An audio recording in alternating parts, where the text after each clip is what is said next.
Let's find out more about the Novavax vaccine from Dr. Doningning Villa. She's with Fabrico Life Sciences, the local partner of Novavax. Doctor, thank you so much for joining us. 89.3% effective against COVID-19. Is it already done with clinical trials, or is there still more ways to go until the final results of phase 3 are revealed? Good evening, Rico, and to all the televiewers. Well, these are the interim results of the phase 3, but we are very optimistic. The overall efficacy rate is 89.3. That covers both the original SARS-CoV-2 virus and the new variants. So when you're saying the new variants, it is 89.3 effective against the UK and the South African variants, Doctor.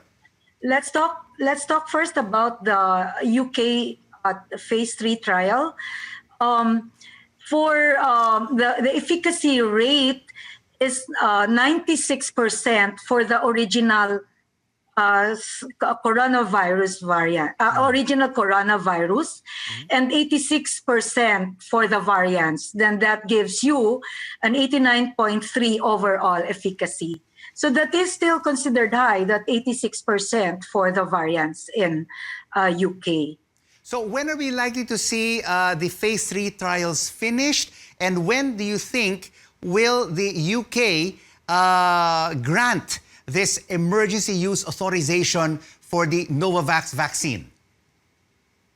Well, the phase 3 trials still continue just like the other vaccines.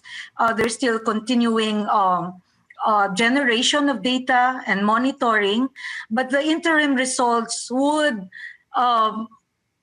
likely lead to an issuance of an emergency use authorization based on the assessment of the regulatory authorities. So before the Philippine FDA can issue an emergency use authorization for this Novavax vaccine, Dr. Villa, it still has to get first an EUA from the UK, India, and other Western countries?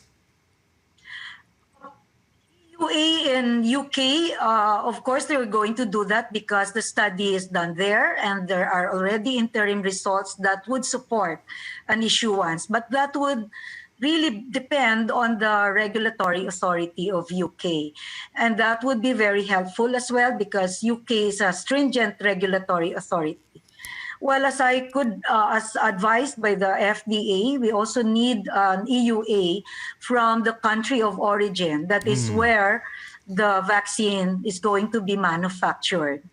All right, Doctor, when you're talking about Pfizer, when you're talking about Moderna and AstraZeneca, you need 2 doses, no, to immunize a person. How many doses of Novavax's vaccine do you need to get protected from COVID-19? 1 or 2? 2 doses, 3 weeks apart or 21 days apart. And at this point, the Philippine government has ordered 30 million doses, no, of the Novavax vaccine.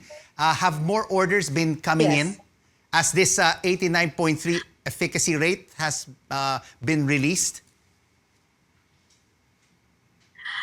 There have been, well, aside from the national government's 30 million, based on the terms, there are also local government units who are talking with us, with Fabrico, so that they could also get some advance. They could give us also their advance orders for the doses. And of course, that would have to follow the regulations and the policy of the government. And the Novavax vaccine, Dr. Villa, could it arrive in the Philippines earlier than July? Because Secretary Galvez said that the target date for the arrival of these doses are in the month of July or later. If it gets EUA approval from the UK, India, and other Western countries earlier, than expected? Could we have these Novavax vaccine doses maybe in the country by May or June? We cannot say that, but we are hoping because of the results, the interim results of the phase 3 that came earlier than what we were looking at. And we hope that the vaccine supply would come earlier. But I think it would be best that we just still look at the third quarter as really the target. And let's see if the EUAs will be released or will be granted earlier.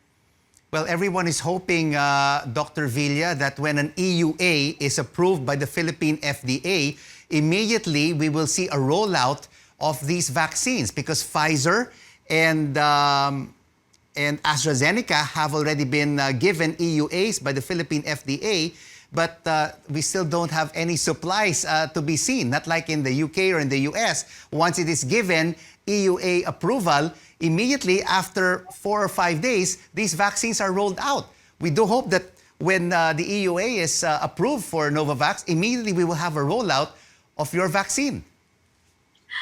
That we have to see because the manufacturing rate as well of Serum Institute and the demands of other countries that we have to consider. And for now, what we could bank on is the term sheet, which looks at the third quarter. But because of this new developments, we look forward that it could come earlier. Thank you so much for joining us on The Final Word, Dr. Luningning Villa.